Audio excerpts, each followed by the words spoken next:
జై శ్రీరామ్. నేను భోగేశ్వర్ శివశక్తి. ఒక నెల రోజుల నుంచి బంగ్లాదేశ్లో జరుగుతున్న విషయాలన్నీ మీ అందరికీ తెలుసు. ఏదో చిన్న రిజర్వేషన్ల కేటాయింపుల తేడాలు రావడం వల్ల దేశవ్యాప్తంగా ఉన్న స్టూడెంట్స్ ఆర్గనైజేషన్స్ అన్నీ బందులు రాస్తారోకోలతో ఉద్యమం ప్రారంభించి ఏకంగా దేశ ప్రధానినే దేశం వదిలి పారిపోయేలా చేసి మత ఛాందసవాదం తలకెక్కినటువంటి ఒక జాతిని ఆ దేశానికి అప్పగించడం జరిగింది. అసలు ఈ బంగ్లాదేశ్ అనేది ఎలా పుట్టింది, బంగ్లాదేశ్ వెనుక ఉన్న అసలు చరిత్ర ఏంటి అనేది మనం కనుక ఒకసారి గమనిస్తే, ఇప్పుడు మళ్ళీ ఈ విషయాన్ని నేను ఎందుకు చెప్పాలనుకుంటున్నానంటే, ఏ విధంగా అయితే భారతదేశంలో అల్పసంఖ్యాకులుగా ఉన్న ముస్లింలమైన మేము మెజారిటీ వర్గంతో కలిసి జీవించలేకపోతున్నాము, మా మీద దాడులు జరుగుతున్నాయి, మమ్మల్ని హింసిస్తున్నారు, మమ్మల్ని బానిసలుగా చూస్తున్నారు అనే ఒక కారణం, ఒక నెపం చూపించి, అంటే అలాంటివేమీ లేకపోయినా దీన్ని ప్రొజెక్ట్ చేసి అప్పట్లో జిన్నా పట్టుపట్టి పాకిస్తాన్ అంటే ఉమ్మడి పాకిస్తాన్ని సపరేట్గా ఒక దేశాన్ని విడగొట్టుకున్నారు. 70-80 సంవత్సరాల క్రితం జరిగిన అదే ప్రక్రియ ఇప్పుడు బంగ్లాదేశ్లో అల్పసంఖ్యాకులుగా ఉన్నటువంటి హిందువులు బంగ్లాదేశ్ని ఇంకొక ముక్క చేసి హిందువుల కోసం సపరేట్ దేశం ఇవ్వాలనే డిమాండ్తో గత 4-5 రోజులుగా శక్తి ప్రదర్శనలు, సపరేట్ దేశం కోసం పోరాటాలు, ఒక ప్రైవేట్ సైన్యాన్ని కూడా సిద్ధం చేసుకుంటున్నారట్టుగా కొంత వీడియోలు ట్రెండింగ్ అవుతున్నాయి. বঙ্গসেনা দিচ্ছে ডাক, বাংলাদেশকে করো ভাগ।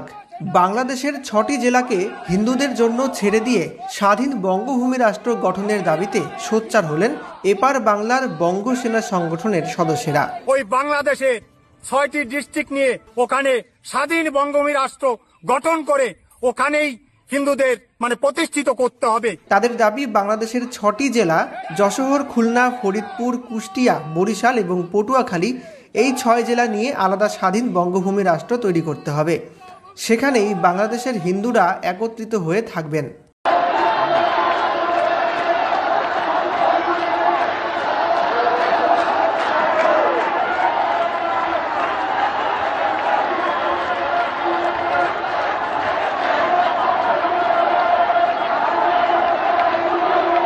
అప్పుడు దేశాన్ని ఏ విధంగా ముక్కలుగా విడగొట్టాల్సి వచ్చింది, మళ్ళీ ఇప్పుడు అదే బంగ్లాదేశ్ని విడగొట్టి హిందువులకు ఇంకో దేశంగా ఇచ్చే అవకాశం ఉందా అనేది ఇప్పుడు మనకున్నటువంటి పెద్ద క్వశ్చన్ మార్క్ అనమాట. సరే, ఇదంతా కొంచెం పక్కన పెడితే, భారతదేశ స్వతంత్ర ఉద్యమం పురుడు కోసుకున్నది, ఉద్యమానికి మెరికలు లాంటి ఉద్యమ వీరులకు జన్మనిచ్చింది బెంగాల్ రాష్ట్రం. Indian dogs are not allowed అని ఒక బ్రిటిష్ క్లబ్బు, అంటే అది వాళ్ళు తాగి తందనాలాడి ఎంజాయ్ చేయడానికి నిర్మాణం చేసుకున్నటువంటి ఒక క్లబ్ బయట Indian dogs are not allowed అని చెప్పి ఒక బోర్డు పెట్టడం జరిగింది. ఆ బోర్డు కారణంగానే బెంగాల్లో అసలు ఉద్యమం స్టార్ట్ అయిందనే చెప్పాలి. 1910 లేదా 1915 ఆ సంవత్సరాలలో సూర్యాసేన్ అనే ఒక అమరవీరుడు అక్కడ ఉద్యమ జ్యోతిని వెలిగించాడు. అక్కడ నుంచి వందలాది మంది స్వతంత్ర ఉద్యమకారులు దేశమంతా పర్యటించి దేశం మొత్తంలోనూ స్వతంత్రకాంక్షను విస్తరింపజేశారు. సూర్యాసేన్ గురించి చెప్పాలంటే, ఏ విధంగా అయితే స్వతంత్ర వీర సావర్కర్ గారు తాను పుస్తకాలు రాశారని కానీ రాస్తున్నారని తెలిసిన వెంటనే ఆ పుస్తకాన్ని ఎలా బ్రిటిష్ ప్రభుత్వం బ్యాన్ చేసేవాళ్ళో, అదేవిధంగా ఒక రకంగా చెప్పాలంటే అంతకంటే ఎక్కువగా సూర్యాసేన్ గారు కూడా రాసినటువంటి పుస్తకాలను కానీ, ఆయన రాసినటువంటి ఒక పేపర్ ముక్క దొరికినప్పటికీ కూడా దాన్ని ఎట్టి పరిస్థితుల్లో పబ్లిక్లోనికి వెళ్లకుండా వాళ్ళు అప్పట్లో చట్టాలు కూడా చేసిన పరిస్థితి. అసలు సూర్యాసేన్తో 10 నిమిషాలు మాట్లాడిన ఏ వ్యక్తి అయినా సరే స్వతంత్ర కాంక్షతో రగిలిపోయేవాడు. కేవలం 14-15 సంవత్సరాల వయసున్న యువకులను ఒక 20-25 మందిని పోగేసి వారితో అక్కడ ఉన్నటువంటి బ్రిటిష్ ప్రభుత్వానికి, బ్రిటిష్ పాలకులకి చుక్కలు చూపించాడని చెప్పాలి. సూర్యాసేన్ గారితో పాటు బినాదాస్, ఖుదీరామ్ బోస్, సుభాష్ చంద్రబోస్, స్వామి వివేకానంద, చిత్తరంజన్ దాస్, సురేంద్రనాథ్ బెనర్జీ, ఇలా చెప్పుకుంటూ పోతే వీడియోలో కనీసం ఒక 10 నిమిషాలు వాళ్ళ అక్కడ ఉన్నటువంటి స్వతంత్ర వీరుల గురించి చెప్పడానికే సరిపోతుంది. అంతమంది బెంగాల్ ప్రాంతం నుంచి స్వతంత్ర యోధులు పురుడు పోసుకున్న రాష్ట్రాన్ని ఏ విధంగానైనా సరే విచ్ఛిన్నం చేయాలనే దుష్ట బుద్ధితో మౌంట్ బ్యాటన్ అనేటువంటి బ్రిటిష్ అధికారి ఇతర దేశాల నుంచి శాంతి మతస్థుల్ని మైగ్రేట్ చేయించాడు. ఎలాగంటే ఇప్పుడు మన రోహింగ్యాలు మన దేశంలోనికి ఏ విధంగా వస్తున్నారు ఆ విధంగా అప్పుడు అఫీషియల్గా వాళ్ళని రప్పించాడు అనమాట.